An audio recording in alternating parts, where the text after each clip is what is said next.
नमस्कार. आज आपण एका खूप महत्वाच्या आणि अनेकांच्या श्रद्धेच्या विषयावर बोलणार आहोत, सत्यनारायण व्रत. नमस्कार. हो, नक्कीच. आपल्याकडे सत्यनारायण कथा, श्रद्धा आणि कृपेचे दर्शन असं शीर्षक असलेलं एक स्रोत आहे.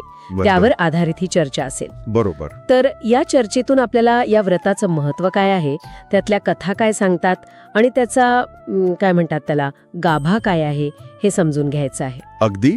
या स्रोतानुसार सत्य म्हणजे सत्यता आणि नारायण म्हणजे भगवान विष्णूंचं ते रूप. हो, विष्णूंचं सत्य स्वरूप. आणि या व्रतातून आर्थिक, कौटुंबिक, आरोग्य किंवा अगदी मनशांती अशा इच्छा पूर्ण होतात अशी श्रद्धा आहे, असा हा स्रोत सांगतो. अगदी बरोबर बोलात. आणि हा स्रोत असंही म्हणतो की याचा उल्लेख स्कंद पुराणात आहे. हे एक महत्वाचं पुराण आहे बरं का. हो, स्कंद पुराण. आणि यात मुख्यत्वे 5 अध्यायांची कथा आहे.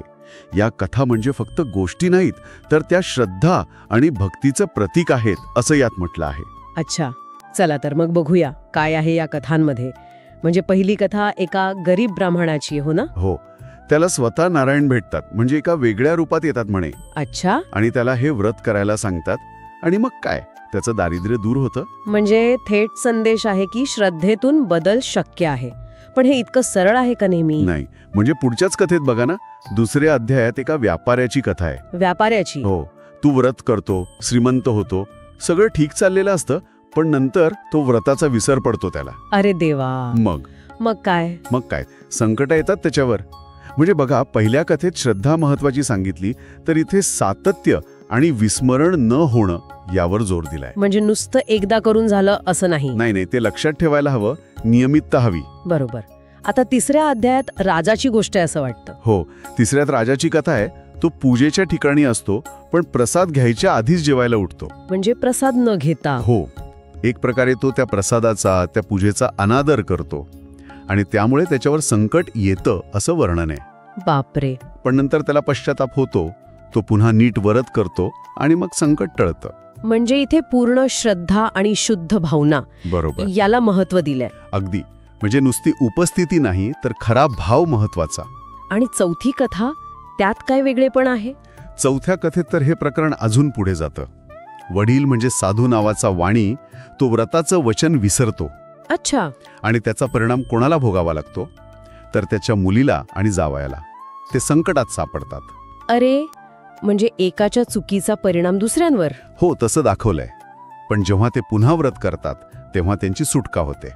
यातून काय दिसतं, तर व्रत वेळेवर पूर्ण करण्याची गरज. आणि 5वा अध्याय मग या सगळ्याचा निष्कर्ष काढतो का? बरोबर. 5वा अध्याय म्हणजे थोडक्यात सार आहे. श्रद्धेने, नियमाने व्रत केलं तर सगळी संकट दूर होतात असं त्यात सांगितलंय. तर या कथांमधून श्रद्धा, सातत्य, आदर, शुद्ध भाव आणि वेळेचं पालन हे सगळे मुद्दे येतात समोर. अगदी.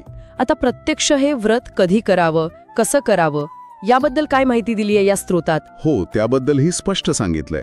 म्हणजे कोणताही शुभ दिवस चालतो, पण पौर्णिमा, गुरुवार, एकादशी हे दिवस जास्त चांगले मानले जातात. हो, हे ऐकून माहिती आहे. आणि घरात काही मंगळ कार्य असेल, जसं की गृहप्रवेश, लग्न, मुलाचा जन्म, तेव्हाही हे व्रत करतात. अच्छा. आणि पद्धत ती कशी सांगितली आहे? पद्धत म्हणजे बरीच विस्ताराने सांगितली आहे.